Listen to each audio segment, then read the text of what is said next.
ಈಗ ನಾವು ಎಕ್ಸಾಮ್ಗೆ ಇಂಪಾರ್ಟೆಂಟ್ ಕ್ವಶನ್ಸ್ಗಳ ಬಗ್ಗೆ ಡಿಸ್ಕಸ್ ಮಾಡೋಣ. ಯೂಶಲಿ ಫಸ್ಟ್ ಮತ್ತೆ ಸೆಕೆಂಡ್ ಸೆಮಿಸ್ಟರ್ ಏನ್ ಬರುತ್ತೋ ಅದರಲ್ಲಿ ಕೇಳುವಂತ ಇಂಪಾರ್ಟೆಂಟ್ ಕ್ವಶನ್ಸ್ಗಳಲ್ಲಿ ಮೇನ್ ಆಗಿ ಸ್ಟ್ರಕ್ಚರ್ ಆಫ್ ಸಿ ಪ್ರೋಗ್ರಾಮಿಂಗ್ ಬಗ್ಗೆ ನಿಮ್ಗೆ ಕೇಳ್ತಾರೆ. ಅರೌಂಡ್ 8 ಮಾರ್ಕ್ಸ್ಗಂತೂ ಇರುತ್ತೆ ಈ ಕ್ವಶನ್. ಸೊ ಹಾಗಾಗಿ ಇದನ್ನ ಕರೆಕ್ಟ್ ಆಗಿ ನೋಡ್ಕೊಳ್ಳಿ. ಪ್ರತಿ ವರ್ಷನೂ ಆಲ್ಮೋಸ್ಟ್ 10 ಇಯರ್ಸ್ ಕ್ವಶನ್ ಪೇಪರ್ಸ್ ನೀವು ತೆಗೆದ್ರೆ ಆಲ್ಮೋಸ್ಟ್ ರಿಪೀಟೆಡ್ ಕ್ವಶನ್ ಇದಾಗಿರುತ್ತೆ. ಹಾಗಾದ್ರೆ ತಿಳ್ಕೊಳ್ಳೋಣ ಬನ್ನಿ. Structure of C programming. Structure of C programming ಅಲ್ಲಿ ಏನಿಲ್ಲ, ಪ್ರೋಗ್ರಾಮ್ ಬರಿಬೇಕಾದ್ರೆ ಏನೇನ್ ರೂಲ್ಸ್ ಅಂಡ್ ರೆಗ್ಯುಲೇಷನ್ಸ್ ಇದೆ, ನಾವು ಯಾವ ರೀತಿ ಪ್ರೋಗ್ರಾಮ್ ನ ಬರಿಬೇಕು, ಯಾವ್ಯಾವ ಸ್ಟೆಪ್ಸ್ ಇರುತ್ತೆ, ಏನ್ನ ಡಿಕ್ಲೇರ್ ಮಾಡಬೇಕು, ಇವುಗಳನ್ನ ನಾವು ಡಿಸ್ಕಷನ್ ಮಾಡೋಣ. ಇದರಲ್ಲಿ ಮೊದಲನೇದಾಗಿ ಪ್ರೀ ಪ್ರೊಸೆಸರ್ ಡೈರೆಕ್ಟಿವ್ಸ್ ಬಗ್ಗೆ ಡಿಸ್ಕಸ್ ಮಾಡೋಣ. ಪ್ರೀ ಪ್ರೊಸೆಸರ್ ಡೈರೆಕ್ಟಿವ್ ಯಾವಾಗ್ಲೂ ಕೂಡ ಹ್ಯಾಶ್ ಸಿಂಬಲ್ ಇಂದ ಇನ್ಕ್ಲೂಡ್ ಆಗಿರುತ್ತೆ. Hash include stdio.h. ಹ್ಯಾಶ್ ಬರೆಯೋ ಉದ್ದೇಶ ಏನು ಅಂತ ಹೇಳಿದ್ರೆ stdio.h ಅನ್ನೋದು ಒಂದು ಹೆಡರ್ ಫೈಲ್ ಆಗಿರುತ್ತೆ. ಅದನ್ನ ನೀನು ಬಿಗಿನಿಂಗ್ ಅಲ್ಲಿ ಓಪನ್ ಮಾಡು. ಏನಕ್ಕೆ ಓಪನ್ ಮಾಡಬೇಕು? ನಮ್ಮ ಪ್ರೋಗ್ರಾಮ್ ಅಲ್ಲಿ ಸ್ಕ್ಯಾನ್ಎಫ್ ಮತ್ತೆ ಪ್ರಿಂಟ್ಎಫ್ ವರ್ಕ್ ಆಗ್ಬೇಕು ಅಂತ ಹೇಳಿದ್ರೆ ಈ ಹೆಡರ್ ಫೈಲ್ ನ ಅವಶ್ಯಕತೆ ಇರುತ್ತೆ. ಹಾಗೇನೆ ಹ್ಯಾಶ್ ಇನ್ಕ್ಲೂಡ್ conio.h ಅನ್ನ ಯೂಸ್ ಮಾಡ್ತೀವಿ. ಇದನ್ನ ಯೂಸ್ ಮಾಡೋ ಉದ್ದೇಶ ಏನು ಅಂತ ಹೇಳಿದ್ರೆ ನಮ್ಮ ಪ್ರೋಗ್ರಾಮ್ ಅಲ್ಲಿ ಬರೆಯುವಂತ ಕ್ಲಿಯರ್ ಸ್ಕ್ರೀನ್ ಆಗಿರಬಹುದು ಅಥವಾ get.ch ಆಗಿರಬಹುದು, ಇದು ವರ್ಕ್ ಆಗ್ಬೇಕು ಅಂತ ಹೇಳಿದ್ರೆ conio.h ನ ಯೂಸ್ ಮಾಡ್ತೀವಿ. ಇದೇ ರೀತಿ ಹಲವಾರು ಹೆಡರ್ ಫೈಲ್ಸ್ ಗಳಿದೆ. mat.h ಆಗಿರ್ಬೋದು, string.h ಆಗಿರಬಹುದು, ಹಲವಾರು ಹೆಡರ್ ಫೈಲ್ಸ್ ಗಳನ್ನ ನಾವು ಪ್ರೀ ಪ್ರೊಸೆಸರ್ ಡೈರೆಕ್ಟಿವ್ ಆಗಿ ಯೂಸ್ ಮಾಡ್ತೀವಿ. ನೆಕ್ಸ್ಟ್ ಬಂದು ಗ್ಲೋಬಲ್ ಡಿಕ್ಲರೇಷನ್ ಅಂತ ಹೇಳ್ತಾರೆ. ಯಾವುದೇ ವೇರಿಯೇಬಲ್ ನ ನಾವು ಮೇನ್ ಒಳಗಡೆ ಡಿಕ್ಲೇರ್ ಮಾಡಿದ್ರೆ ಅಥವಾ ಯಾವುದೇ ಫಂಕ್ಷನ್ ಒಳಗಡೆ ಡಿಕ್ಲೇರ್ ಮಾಡಿದ್ರೆ ಅದನ್ನ ಲೋಕಲ್ ವೇರಿಯೇಬಲ್ ಅಂತ ಹೇಳ್ತೀವಿ. ಅದೇ ನಾವು ಮೇನ್ ಗಿನ್ನ ಮುಂಚೆ ಡಿಕ್ಲೇರ್ ಮಾಡಿದ್ರೆ, ಫಾರ್ ಎಕ್ಸಾಂಪಲ್ ಇಲ್ಲಿ y is equal to 3.14 ಅಂತಿದೆ. ಅಫ್ಕೋರ್ಸ್ ನೋಡಿ, ಈ ಪ್ರೋಗ್ರಾಮ್ ನಿಮ್ಗೆ ರನ್ ಆಗುತ್ತೆ. ನಾನು ಒಂದ್ಸಲ ಈ ಪ್ರೋಗ್ರಾಮ್ ನ ರನ್ ಮಾಡಿ ತೋರಿಸ್ತೀನಿ. ಈ ಪ್ರೋಗ್ರಾಮ್ ಬಂದು ಏರಿಯಾ ಆಫ್ ಸರ್ಕಲ್ ನ ಪ್ರೋಗ್ರಾಮ್ ನ ಯಾವ ರೀತಿ ಬರೆಯೋದು ಅಂತ. ಏರಿಯಾ ಆಫ್ ಸರ್ಕಲ್ ಫಾರ್ಮುಲಾ ಏನು? Int r is equal to 2, float pi is equal to 3.14 ಇದೆ. ಏರಿಯಾ ತಗೊಂಡಿದೀವಿ. ಇಲ್ಲಿ ಬಂದು area is equal to pi r square formula ಹಾಕ್ತಾ ಇದೀವಿ. ಇಲ್ಲಿ ಬಂದು ಏರಿಯಾನಲ್ಲಿರುವಂತಹ ವ್ಯಾಲ್ಯೂ ಪ್ರಿಂಟ್ ಮಾಡ್ತಾ ಇದೆ. ನೋಡಿ, ನಿಮ್ಗೆ ಪ್ರೋಗ್ರಾಮ್ ಸ್ಟೆಪ್ ಬೈ ಸ್ಟೆಪ್ ಬರೆಯೋದು ಹೇಗೆ ಅನ್ನೋದೇ ಒಂದು ಕಾನ್ಸೆಪ್ಟ್. ಅದನ್ನು ಕೂಡ ಹೇಳ್ಕೊಡ್ತೀವಿ. ನಿಮ್ಗೆ ಆಸಕ್ತಿ ಇದ್ರೆ ಕಮೆಂಟ್ ಅಲ್ಲಿ ತಿಳಿಸಿ, ಬೇಕು ಅಂತ ಅದನ್ನು ಕೂಡ ವಿಡಿಯೋ ಮಾಡ್ತೀನಿ ನಾನು. ಸೊ ಇಲ್ಲಿ ಈ ರೀತಿ ಒಂದು ಪ್ರೋಗ್ರಾಮ್ ನ ನಾವು ಬರ್ತಿದೀವಿ, ಏರಿಯಾ ಆಫ್ ಸರ್ಕಲ್ ನ ಕಂಡುಹಿಡಿಯುವಂತದ್ದು. ಪೈ ನ ನಾವು ಬಂದೇನ್ ಮಾಡ್ತಾ ಇದೀವಿ, ಫಂಕ್ಷನ್ ಒಳಗಡೆ ಡಿಕ್ಲೇರ್ ಮಾಡ್ತಾ ಇದೀವಿ. ನೋಡಿ, ಅಫ್ಕೋರ್ಸ್ ಇದು ಕೂಡ ನಾನು ಕಂಪೈಲ್ ಮಾಡ್ತೀನಿ ಮತ್ತೆ ಕಂಟ್ರೋಲ್ F9 ಮಾಡಿ ರನ್ ಮಾಡ್ತೀನಿ.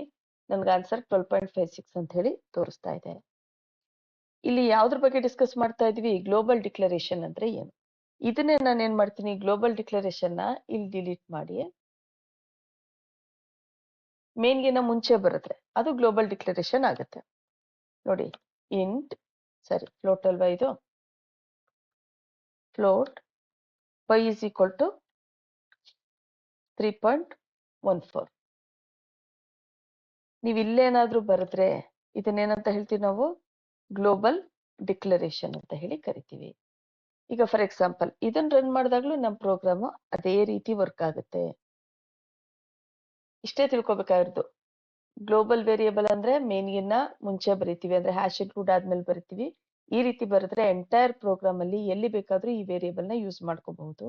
ಯಾವುದೇ ಫಂಕ್ಷನ್ ಒಳಗಡೆ ವೇರಿಯೇಬಲ್ ಡಿಕ್ಲೇರ್ ಮಾಡಿದ್ರೆ ಅದನ್ನ ಲೋಕಲ್ ವೇರಿಯೇಬಲ್ ಅಂತ ಹೇಳ್ತೀವಿ. ಈಗ ಇಲ್ಲಿ ನಾವು ಇಲ್ಲೆಲ್ಲ ಏನ್ ವೇರಿಯೇಬಲ್ ಡಿಕ್ಲೇರ್ ಮಾಡಿದೀವಿ ಇದೆಲ್ಲ ಕೂಡ ನಾವು ಲೋಕಲ್ ವೇರಿಯೇಬಲ್ ಅಂತ ಹೇಳ್ತೀವಿ. ಇದನ್ನ ಇಲ್ಲಿ ಮಾತ್ರ ಬಳಸೋದಕ್ಕೆ ಸಾಧ್ಯನೇ ಹೊರತು ನೀವು ಬೇರೆ ಫಂಕ್ಷನ್ಸ್ ಗಳಲ್ಲಿ ಇದನ್ನ ಯೂಸ್ ಮಾಡೋದಕ್ಕೆ ಸಾಧ್ಯ ಇಲ್ಲ. ಇದು ಲೋಕಲ್ ಮತ್ತೆ ಗ್ಲೋಬಲ್ ವೇರಿಯೇಬಲ್ ಬಗ್ಗೆ ಇನ್ಫಾರ್ಮೇಶನ್ ಆಯ್ತು.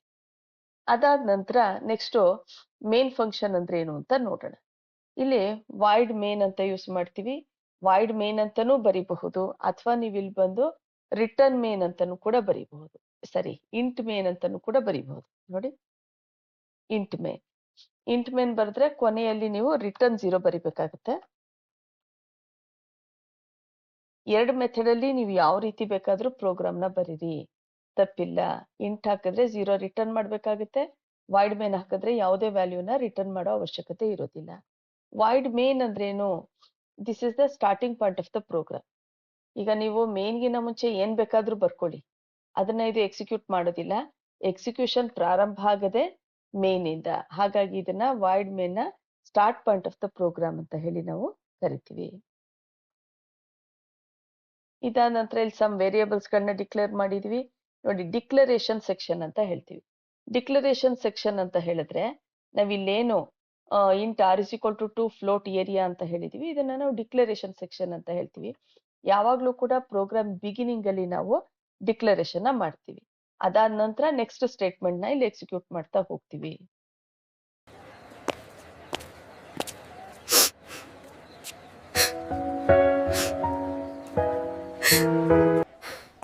ಏನಾಯ್ತೆ ಅನು? ಯಾಕೆ ಅಳ್ತಾ ಇದೀಯಾ? ಯಾಕೆ ಏನಾಯ್ತು? ಈ ಪ್ರೋಗ್ರಾಮಿಂಗ್ ಸಬ್ಜೆಕ್ಟ್ ನನಗೆ ಸರಿಯಾಗಿ ಅರ್ಥ ಆಗ್ತಿಲ್ಲ. ಎಕ್ಸಾಮ್ ಇನ್ನೂ 1 ಮಂತ್ ಕೂಡ ಇಲ್ಲ. ನಾನು ಎಕ್ಸಾಮ್ನಲ್ಲಿ ಫೇಲ್ ಆಗ್ಬಿಡ್ತೀನಿ ಕಣೆ. ಅಯ್ಯೋ ಅಷ್ಟೇನಾ? ನಮ್ ಮಂಡ್ಯದಲ್ಲೇ ಎಡಿಟ್ ಕಂಪ್ಯೂಟರ್ ಸೆಂಟರ್ ಇರುವಾಗ ಯಾಕೆ ಚಿಂತೆ ಮಾಡ್ತೀಯಾ? ಅಲ್ಲಿ ನಿನ್ಗೆ ಬೇಸಿಕ್ ಟು ಅಡ್ವಾನ್ಸ್ ಲೆವೆಲ್ ವರ್ಗೆ ಹೇಳ್ಕೊಡ್ತಾರೆ. ಎಕ್ಸಾಮ್ 1 ಮಂತ್ ಇದ್ರು ಔಟ್ ಬರೋ ಹಾಗೆ ಪ್ರಿಪೇರ್ ಮಾಡ್ತಾರೆ. Online mode and offline mode ನಲ್ಲೂ ಕ್ಲಾಸಸ್ ಮಾಡ್ತಾರೆ. ಹೌದಾ? ಸರಿ, ಹಾಗಾದ್ರೆ ಇವತ್ತೇ ಜಾಯ್ನ್ ಆಗ್ತೀನಿ. ಎಕ್ಸಾಮ್ಗೆ ಎಷ್ಟೇ ಕಡಿಮೆ ಸಮಯ ಇದ್ರೂ class 10th Java, PUC Python and degree subjects 100% perfect ಆಗಿ ಪ್ರಿಪೇರ್ ಮಾಡ್ತೀವಿ. ನೋಡಿ, ನಾವು ಡಿಕ್ಲರೇಷನ್ ಮಾಡ್ಬೇಕಾದ್ರೆ ಇಲ್ಲೇನ್ ಮಾಡ್ತೀವಿ ಅಂತ ಹೇಳಿದ್ರೆ, ಒಂದು ಗ್ಲೋಬಲ್ ಆಗಿ ಡಿಕ್ಲೇರ್ ಮಾಡಬಹುದು ಅಂತ ಹೇಳಿದ್ವಿ, ಮತ್ತೊಂದು ಸಿಂಬಾಲಿಕ್ ಕಾನ್ಸ್ಟೆಂಟ್ ಆಗಿ ಯೂಸ್ ಮಾಡ್ತೀವಿ. ಸಿಂಬಾಲಿಕ್ ಕಾನ್ಸ್ಟೆಂಟ್ ಅಂತ ಹೇಳಿದ್ರೆ ಏನು? ಇದೇ ಪ್ರೋಗ್ರಾಮ್ ನ ಅಥವಾ ಇದೇ ವೇರಿಯೇಬಲ್ ನ ನಾವು ಹ್ಯಾಶ್ ಡಿಫೈನ್ ಇಂದ ಡಿಕ್ಲೇರ್ ಮಾಡೋದು. ನೋಡಿ, ಹ್ಯಾಶ್ ಡಿಫೈನ್ ಸಾಮಾನ್ಯವಾಗಿ ಈ ರೀತಿ ಬರೆಯುವಾಗ ವೇರಿಯೇಬಲ್ ನ ನಾವು ಕ್ಯಾಪಿಟಲ್ ಲೆಟರ್ ಅಲ್ಲಿ ಯೂಸ್ ಮಾಡ್ತೀವಿ. ಈ ರೀತಿ ಬರೆದ್ರೆ ಇದನ್ನೇನಂತ ಹೇಳ್ತೀವಿ ನಾವು? ಸಿಂಬಾಲಿಕ್ ಕಾನ್ಸ್ಟೆಂಟ್ಸ್ ಅಂತ ಹೇಳ್ತೀವಿ. ಇಲ್ಲಿ ನಾನು ಕ್ಯಾಪಿಟಲ್ ಲೆಟರ್ ಬರೆದ್ಮೇಲೆ ಪ್ರೋಗ್ರಾಮ್ ಅಲ್ಲೂ ಸಹ ಹಾಗೆ ಬರಿಬೇಕು. ಪ್ರೋಗ್ರಾಮ್ ನ ಈಗ ರನ್ ಮಾಡಿ ನೋಡೋಣ. ಆಲ್ಟ್ ಎಫ್ ಏನ್ ಮಾಡ್ತೀನಿ, ಶಾರ್ಟ್ಕಟ್ ಕೀ.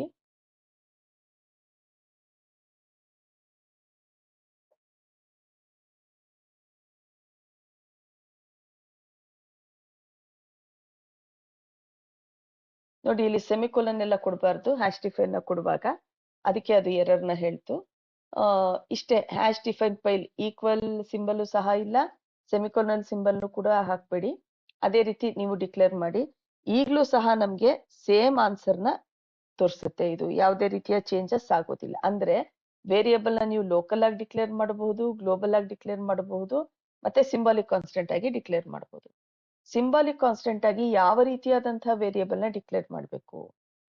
ಕೆಲವು ವೇರಿಯೇಬಲ್ ಇಡೀ ಪ್ರೋಗ್ರಾಮ್ ನಲ್ಲಿ ಎಲ್ಲೂ ಸಹ ಚೇಂಜ್ ಆಗೋದಿಲ್ಲ. For example pi value fixed ಆಗಿರುತ್ತೆ. ಈಗ 3.14 ಅಂತ ಹೇಳಿದ್ರೆ ಎಂಟೈರ್ ಪ್ರೋಗ್ರಾಮ್ ಅಲ್ಲಿ ಅದ್ರ ವ್ಯಾಲ್ಯೂ 3.14 ಇರುತ್ತೆ. ಈ ರೀತಿಯಾದಂತಹ ವೇರಿಯೇಬಲ್ ನ ನೀವು ಡಿಕ್ಲೇರ್ ಮಾಡಬೇಕು ಅಂತ ಹೇಳಿದಾಗ ಸಿಂಬಾಲಿಕ್ ಕಾನ್ಸ್ಟೆಂಟ್ ನ ಯೂಸ್ ಮಾಡಿ. ಇನ್ನು ಉಳಿದಂತೆ ನೀವು ಇಲ್ಲಿ ಬಂದು ಲೋಕಲ್ ವೇರಿಯೇಬಲ್ ಅಲ್ಲೇ ವೇರಿಯೇಬಲ್ ನ ಡಿಕ್ಲೇರ್ ಮಾಡಬಹುದು. ಆದ್ರೆ ಒಂದ್ ನೆನ್ಪಿಡಿ, ಸಿಂಬಾಲಿಕ್ ಕಾನ್ಸ್ಟೆಂಟ್ ಅಲ್ಲಿ ಬರೆಯುವಾಗ ನೀವು ಅಪ್ಪರ್ ಕೇಸ್ ಅನ್ನ ಬಳಸಿ. ಹಾಗಂತ ಲೋಯರ್ ಕೇಸ್ ಬಳಸಿದ್ರೆ ಇಲ್ಲಿ ಯಾವುದೇ ರೀತಿಯಾದಂತಹ ಎರರ್ ನ ಹೇಳೋದಿಲ್ಲ. ಅಪ್ಪರ್ ಕೇಸ್ ಯಾವಾಗ್ಲೂ ಕೂಡ ಪ್ರಿಫರ್ ಮಾಡ್ತೀವಿ. ಇದು ಕಾನ್ಸ್ಟೆಂಟ್ ವ್ಯಾಲ್ಯೂ ಅಂತ ಅರ್ಥ ಆಗೋದಕ್ಕೆ ಅಪ್ಪರ್ ಕೇಸ್ ಅನ್ನ ನಾವಿಲ್ಲಿ ಯೂಸ್ ಮಾಡ್ತೀವಿ. ಓಕೆ, ಡಿಕ್ಲರೇಷನ್ ಈಗ ಅರ್ಥ ಆಯ್ತು. ನೆಕ್ಸ್ಟ್ ಬರೋಣ ಎಕ್ಸಿಕ್ಯೂಟಬಲ್ ಸೆಕ್ಷನ್. ನೋಡಿ, ಅದಕ್ಕಿಂತ ಮುಂಚೆ ಇಲ್ಲಿ CLR SCR ಅಂತ ಹಾಕಿದೀವಿ. CLR SCR ಅಂತ ಹೇಳಿದ್ರೆ ಇದನ್ನ ಕ್ಲಿಯರ್ ಸ್ಕ್ರೀನ್ ಅಂತ ಹೇಳ್ತೀವಿ.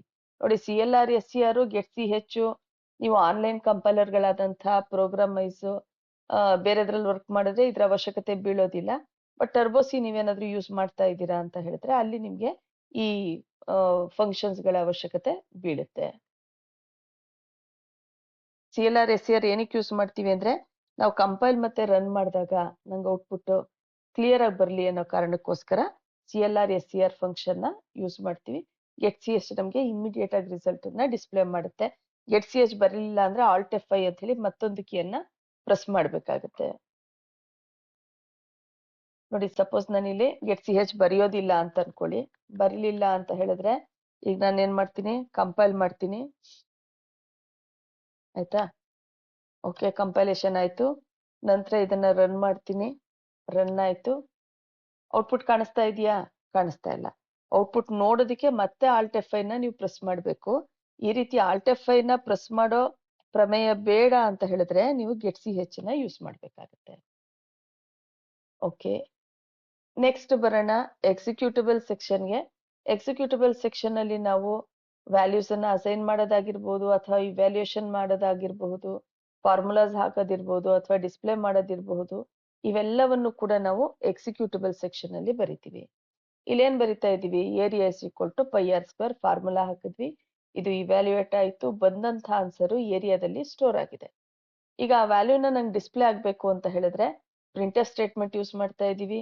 Area of circle is equal to percentage f, ಇದು ಫ್ಲೋಟ್ ಆಗಿರೋದ್ರಿಂದ ಪರ್ಸೆಂಟೇಜ್ ಎಫ್ ಅಂತ ಹೇಳಿ ಕೊಡ್ತೀವಿ. ಏರಿಯಾದಲ್ಲಿರುವಂತಹ ವ್ಯಾಲ್ಯೂ ಎಫ್ ಅಲ್ಲಿ ಬಂದು ಸ್ಟೋರ್ ಆಗುತ್ತೆ. ಸ್ಟೋರ್ ಆದ ನಂತರ ಇಲ್ಲಿರುವಂತಹ ವ್ಯಾಲ್ಯೂಸ್ ಅನ್ನ ನಾವಿಲ್ಲಿ ಡಿಸ್ಪ್ಲೇ ಮಾಡಿ ನೋಡ್ತೀವಿ. ನೋಡಿ ಇಲ್ಲಿ ನಾನು ನಿಮ್ಗೆ ಏನ್ ಎಕ್ಸ್ಪ್ಲೇನ್ ಮಾಡಿದೆ ಆ ಕಾನ್ಸೆಪ್ಟ್ ಅನ್ನ ಇಲ್ಲಿ ಕೊಟ್ಟಿದ್ದಾರೆ. ನಾನು ಬೇಕಾದ್ರೆ ಇದನ್ನ ಸ್ಕ್ರಾಲ್ ಮಾಡ್ತೀನಿ. ಬೆಟರ್ ನೀವು ಒಂದು ಸ್ಕ್ರೀನ್ ಶಾಟ್ ತಗೊಳ್ಳಿ, ನಿಮ್ಗೆ ಓದೋದಕ್ಕೆ ತುಂಬಾ ಸುಲಭ ಆಗುತ್ತೆ. ಇದು ಪದ್ಮಾರೆಡ್ಡಿ ಟೆಕ್ಸ್ಟ್ ಬುಕ್ ಅಲ್ಲಿ ನಿಮ್ಗೆ ಹೇಳ್ಕೊಡ್ತಾ ಇರೋದು. ಓಕೆ,